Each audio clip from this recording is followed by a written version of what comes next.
야구를 지키려는 야구인들의 노력이 눈물겹네요. 공짜에 넘어가면 안 된다는 말은 뭐 누구한테나 해당되는 것 같습니다. 유혹에 넘어가면 안 돼요. 코로나 상황도 마찬가지일 것 같습니다. 코로나 상황 김성환 평론가와 짚어보겠습니다. 어서 오십시오. 네, 안녕하세요. 자, 국회 앞에 합동 분향소가 생겼더라고요. 어렵게 들어섰죠? 네, 그렇습니다. 자영업자 비대위가 어제 오후에 이제 분향소를 설치하려고 시도했는데요. 경찰은 2명 이상 모이는 집회라고 판단을 해서 분향소 설치를 막았습니다. 상당히 좀 반발이 있기도 했었는데요. 저녁 무렵쯤에 정치인들이 좀 중재에 나섰고요. 밤 9시 30분경쯤에 분향소가 설치됐습니다. 제가 뭐 방송을 위해서 들어오는 과정에서도 분향소 설치되어 있는 걸 봤거든요. 자영업자들이 그만큼 좀 힘든 상황이고 그걸 국회 차원에서 대책 마련을 요구하기 위한 호소하기 위한 한 수단으로 지금 분향소를 설치했다고 봐야 될 것 같습니다. 네, 지금까지 코로나로 인한 생활고로 숨진 자영업자가 20여 명이 넘는다는데, 그러니까 이게 알려진 것만 이런 거잖아요, 사실. 네, 그렇습니다. 자영업자 비대위에서 일단 실태 조사를 해봤더니 그 정도 인원이 나왔다고 하는 거고요. 뭐 정확한 조사를 해보면 아마 더 많을 것이다 이렇게 얘기를 하고 있습니다. 근데 시민사회단체들도 이대로는 안 되겠다 이렇게 얘기를 하고 있는 상황이거든요. 특히 자영업자들이 가장 큰 고통을 받는 게 고정비용, 그중에서 임대료 부담이거든요. 근데 지자체가 좀 공정한 임대료를 조사해서 임대료 감액 청구권을 좀 행사할 수 있도록 해달라. 그러면 아무래도 임대인하고 공이 좀 부담을 할 수가 있게 되잖아요. 그런 부분들을 요구하고 있고요. 또 한 측면으로는 지금 이제 코로나19 상황으로 굉장히 많은 빚을 내서 지금 겨우 운영하고 있는 그런 자영업자들이 많은데요. 그런 자영업자들한테 단순히 이자 부담만 유예해 주는 것이 아니라 그건 언제든가 갚아야 될 돈이잖아요. 그런 게 아니라 아예 채무 자체를 좀 면책해 줄 수 있는 방법. 그러니까 우리가 뭐 흔히들 얘기하는 것처럼 빚을 한 5천만 원 줬다고 하면 한 2,500만 원 정도 탕감을 해준다거나 이런 것들을 채권을 소각하는 방안까지 적극적으로 검토해야 된다 이렇게 얘기를 하고 있습니다. 그러니까요. 자영업자들도 정말 고통을 감내하면서 방역에 협조하다가 이렇게 된 거니까. 네, 그렇죠. 그런 부분들이 있는데 아직 정부는 거기까지는 안 간 것 같아요.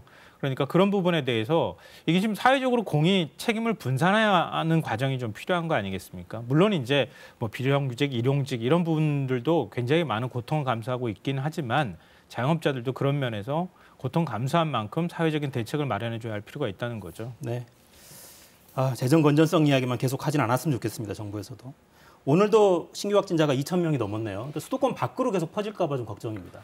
아직까지는 그런 징후가 나타나고 있지는 않은데요. 최근 나흘 동안에 2,000명 안팎의 확진자가 계속 발생하고 있습니다. 근데 특이한 현상은 확진자 수가 줄지 않고 있는데 서울 수도권을 중심으로 해서 계속 확진자가 발생하고 있다는 거예요. 예를 들면 어제 같은 경우에는 2,000명이 조금 안 되는 숫자가 나왔는데 수도권이 1,500명을 차지했어요. 근데 서울이 그중에서 730명이거든요. 그러니까 서울 확산세를 잡지 않으면 이번 추석 연휴 기간 동안에 확산세가 다시 퍼질 우려가 있다 이렇게 얘기가 나옵니다. 네. 근데 오늘 오전부터 지금 저희 사진 준비돼 있죠?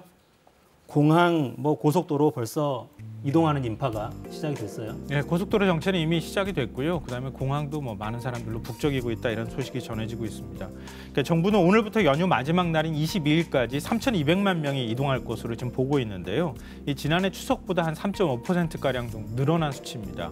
물론 그 전보다는 줄어들었지만 작년 추석보다는 더 많이 늘어날 우려가 있다고 하는 거고요.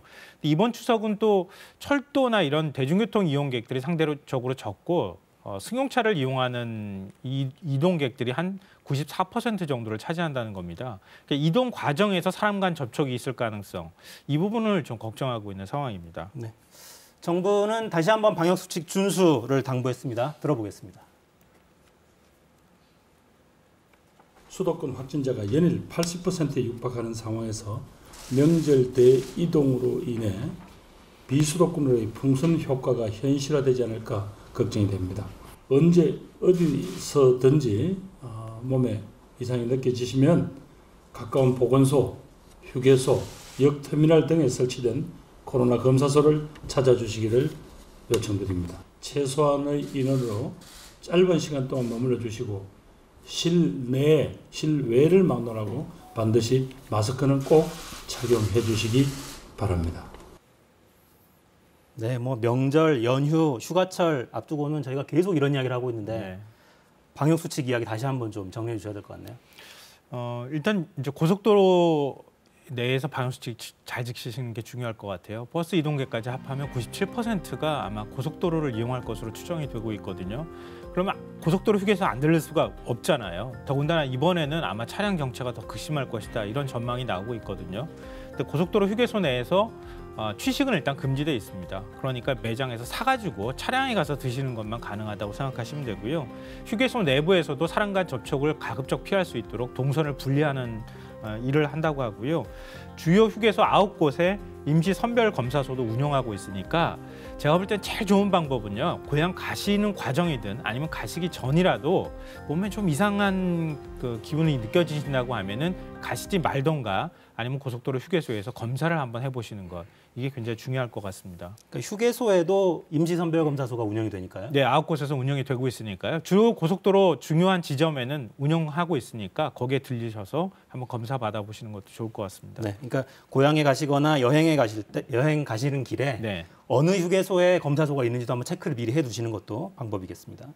일단 1차 접종률이 오늘 70%를 넘어설 거다 이런 예고가 있었는데 네, 방역당국이 오늘 한 6시에서 7시 정도 사이면은 넘을 것 같다 이렇게 얘기를 하고 있는데요. 정확하게 넘는 시간은 따로 또 공지하겠다고 합니다.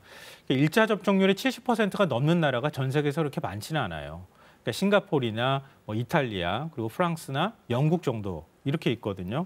일본과 미국도 우리보다 백신 접종을 빨리 시작했잖아요. 그러니까 우리가 한 2월부터 시작을 했는데 일본과 미국도 한 63, 4% 정도밖에 안 돼요. 우리가 이제 70%가 오늘 되는데 이스라엘이 거의 우리랑 비슷한 수준 69%입니다.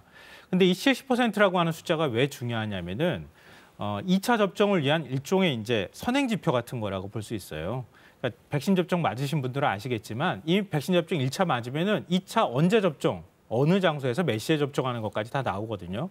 그러면은 최소한 한 6주 정도면 2차 접종이 가능하다고 생각한다면 그러면 10월 말이면은 2차 접종자까지 접종 완료율 가까이까지 가는 게 70%가 나온다는 거예요.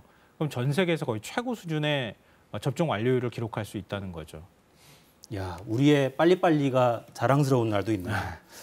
오늘부터는 2차 접종도 자녀 백신으로 예약할 수 있게 됐죠? 네, 그동안에 안 됐는데 오늘부터 가능해졌고요. 이미 뭐 맞았다고 하는 사람까지 나오고 있는 상황인데요. 이렇게 되면 1, 2차 접종 간격이 기존에는 화이자, 모더나의 경우에 6주였었거든요. 근데 이번 이제 자녀 백신의 경우에는 이걸 더 당길 수 있도록 허용을 해줬습니다. 그러니까 화이자 백신은 3주만 지나면 2차 접종을 받을 수가 있고요. 모더나하고 아스트라제네카의 경우에도 4주만 지나면 접종받을 수 있습니다. 그러니까 내가 1차 접종을 언제 받았는지만 알고 계시면 그러면 자녀 백신이 나왔을 때 가서 3, 4주만 지나면은 2차 접종을 받으실 수 있다는 얘기가 되는 겁니다. 근데 이게 왜 중요하냐면요. 1차 접종만 해도 중증이라든가 아니면 입원율은 한 90% 가까이까지 막을 수가 있어요. 근데 이 감염 차단율은 한 30에서 35% 정도밖에 안 되거든요. 2차 접종을 받았을 경우에는 감염 차단율, 그러니까 델타 변이 바이러스도 한 7, 80%까지 막아줄 수 있어요. 그러니까 2차 접종까지 마치는 게 매우 중요하다. 빨리 맞으시는 게 좋다 이런 얘기입니다. 네, 감염도 차단할 수 있고 설령 감염이 되더라도 경증으로 지나가고 네. 남에게 옮길 가능성도 매우 낮아집니다. 추석 연휴에도 일부 의료기관들은 문 열고 계속 접종을 하게 되고요. 근데 만약에 백신 접종을 받았는데 이상 반응이 오는 것 같다. 이럴 때는 어떻게 대응하면 됩니까? 그러니까 평소 대응 방법하고 똑같다고 생각하시면 돼요. 그러니까 이상 반응이 나타났다고 하면 문을 연 동네 가까운 병원에 찾아가시거나요. 그리고 만약에 문의를 하시고 싶은 경우도 있을 수 있잖아요. 이게 진짜 이상 반응인지 아닌지 콜센터 129나 120에 연락을 하시거나 응급의료 포털 등에도 문의를 해보시면 되는데요. 근데 그럼 우리 동네 병원 여는 데가 어디 있나 이렇게 궁금하실 텐데 포털에다가 추석 연휴 문 여는 병원 이렇게 치면 그냥 딱 나옵니다. 명절 병원 이렇게만 검색해도 나오는 모양이에요. 포털에 명절 병원 이렇게만 네. 검색해도 어느 병원을 찾아가면 되는지 알 수 있습니다. 추석 명절 안전하게 보내시고 다음 주에 뵙겠습니다. 네. 김성평 수고하셨습니다.